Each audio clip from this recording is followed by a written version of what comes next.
Assalamualaikum warahmatullahi wabarakatuh. Salam sejahtera untuk kita sekalian.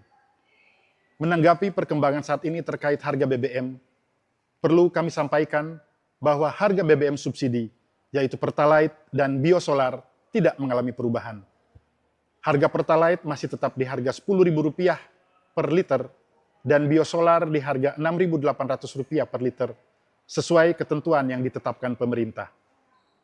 Sehubungan dengan penyesuaian harga BBM non-subsidi, yaitu Pertamax dan Pertamax Green yang berlaku sejak tanggal 10 Juni 2026, kami memahami bahwa setiap penyesuaian harga tentu menjadi perhatian masyarakat. Penyesuaian harga BBM non-subsidi ini dilakukan dengan mempertimbangkan dinamika geopolitik global dan harga minyak yang berlaku di pasar internasional dengan tetap mempertimbangkan daya beli masyarakat. Penyesuaian harga BBM non-subsidi ini selain dilakukan di titik-titik SPBU Pertamina, juga dilakukan oleh SPBU badan usaha swasta lainnya. Di tengah tantangan global yang terus berkembang, Pertamina dengan dukungan penuh dari pemerintah terus berkomitmen untuk menjaga ketersediaan energi bagi masyarakat di seluruh wilayah Indonesia. Kami berterima kasih atas dukungan masyarakat selama ini, dan mari kita bersama-sama bijak menggunakan energi. Wassalamualaikum warahmatullahi wabarakatuh. Salam sejahtera untuk kita sekalian.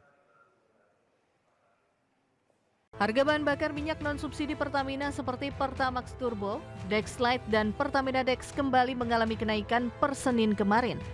Jumlah kenaikan harga BBM non-subsidi mulai dari Rp500 hingga Rp4.000. Kenaikan harga BBM non-subsidi ini seiring lonjakan harga minyak dunia imbas konflik di Timur Tengah.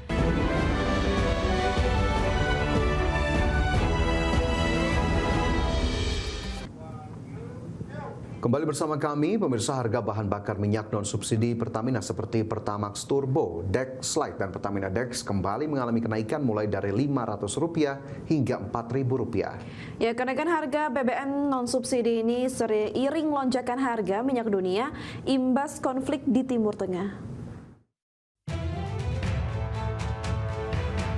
Harga bahan bakar minyak non-subsidi Pertamina seperti Pertamax Turbo, Dexlite, dan Pertamina Dex kembali mengalami kenaikan per Senin kemarin. Jumlah kenaikan harga BBM non-subsidi mulai dari Rp500 hingga Rp4.000. Kenaikan harga BBM non-subsidi ini seiring lonjakan harga minyak dunia imbas konflik di Timur Tengah. Berdasarkan situs resmi Pertamina Niaga, harga Pertamax Turbo naik Rp500 dari Rp19.400 per liter menjadi Rp19.900 per liter. Harga Dexlite naik Rp2.400 dari Rp23.600 per liter menjadi Rp26.000 per liter. Dan harga Pertamina Dex naik Rp4.000 dari sebelumnya Rp23.900 naik menjadi Rp27.900 per liter. Sementara untuk BBM jenis Pertamax RON 92 tetap sebesar Rp12.300 per liter, Pertamax Green RON 95 tetap Rp12.900 per liter, dan Pertalite Rp10.000 per liter. Jakarta, Tim Liputan IDX Channel. Ya, BPS melaporkan kenaikan harga BBM non-subsidi pada pertengahan April 2026 belum berdampak signifikan terhadap inflasi. Komoditas bensin ini hanya memberikan andil inflasi sebesar 0,13% terhadap inflasi kelompok pengeluaran transportasi.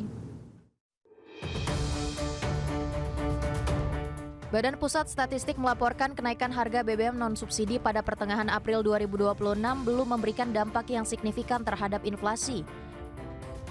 Menurut Deputi Bidang Statistik Distribusi dan Jasa Badan Pusat Statistik Ateng Hartono, komoditas bensin yang merupakan bagian dari kelompok pengeluaran transportasi hanya memberikan andil inflasi sebesar 0,13% terhadap inflasi kelompok pengeluaran transportasi yang mengalami inflasi sebesar 0,34% secara bulanan pada April 2026. Serta andil inflasi 0,02% terhadap inflasi umum bulanan April 2026. Rendahnya andil inflasi komoditas bensin tersebut disebabkan karena kenaikan harga hanya terjadi pada kelompok BBM non-subsidi. Yang untuk bobot BBM non-subsidi ini relatif rendah ya. Kenapa rendah? Karena non subsidi kan dikonsumsinya di kalangan terbatas, teman semuanya ya. Sehingga ya tentunya kalau bobotnya itu rendah ya, pengaruhnya itu secara keseluruhan ini relatif tidak signifikan. Seperti diketahui, inflasi pada April 2026 tercatat sebesar 0,13% secara bulanan, 2,42% secara tahunan, dan 1,06% dalam tahun kalender. Jakarta, Tim Liputan IDX Channel.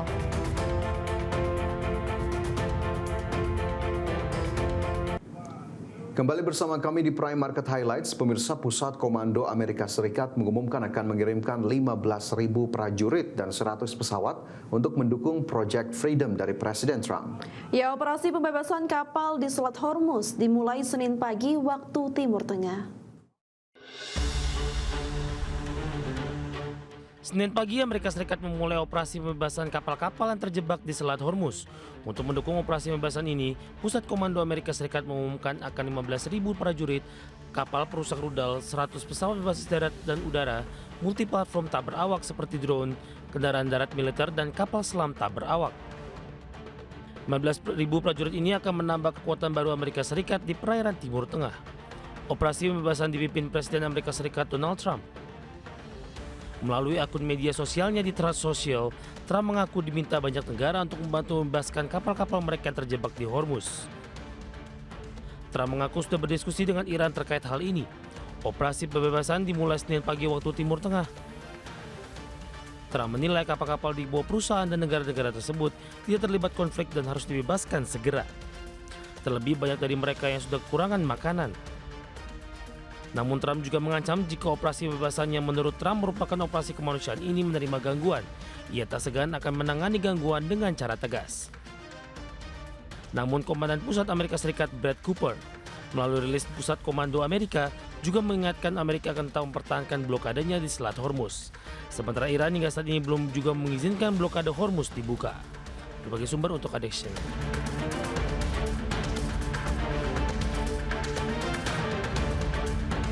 Kapal tanker Iran lolos dari blokade Angkatan Laut Amerika Serikat dan tengah menuju Kepulauan Riau, Indonesia.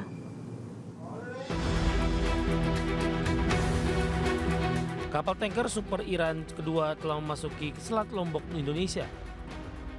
Setelah menghindari blokade Angkatan Laut Amerika Serikat di sekitaran Selat Hormuz. Data pelacakan minyak menunjukkan sebagian besar pengiriman minyak mentah Iran yang diluncurkan pada bulan April telah mencapai tujuan mereka meskipun ada pencegatan Angkatan Laut Amerika. Situs pemantau pengiriman minyak tankertrackers.com melaporkan kapal tanker minyak mentah super besar Iran kedua yang diidentifikasi sebagai Derya telah memasuki Selat Lombok. Kapal Derya sekarang berlayar di perairan Indonesia menuju Kepulauan Riau setelah upaya sebelumnya untuk mengirimkan 1,88 juta barel minyak mentah Iran ke India pada pertengahan April gagal. Kapal tersebut kemudian mengubah haluan dan melanjutkan perjalanan ke selatan, sementara beberapa kapal tanker terkait Iran lainnya di wilayah tersebut dialihkan oleh pasukan Angkatan Laut Amerika. Kapal Derya sekarang bergerak menuju titik pertemuan yang direncanakan di gugusan Pulau Riau. Sebelumnya kapal tanker super Iran lainnya Hughes yang membawa 1,9 juta barel minyak mentah juga setelah memasuki Selat Lombok setelah menghindari upaya pemantauan Amerika. Kedua kasus tersebut menunjukkan beberapa kapal pengiriman Iran terus menggunakan jalur maritim alternatif meskipun aktivitas Angkatan Laut Amerika meningkat yang bertujuan untuk mengganggu ekspor minyak Iran. Sekitar 25 kapal tanker minyak berangkat dari pelabuhan Iran membawa minyak mentah selama bulan April. 7 kapal dialihkan kembali ke pelabuhan Iran oleh Angkatan Laut Amerika, sementara 2 disita oleh pasukan Amerika. Kapal-kapal yang tersisa telah mencapai tujuan yang direncanakan atau berhasil tiba di titik pertemuan yang telah ditentukan. Selat Lombok telah menjadi jalur alternatif yang semakin penting bagi kapal-kapal yang berupaya menghindari pengawasan ketat di perairan di blokade Amerika. Bagi sumber Adex Channel.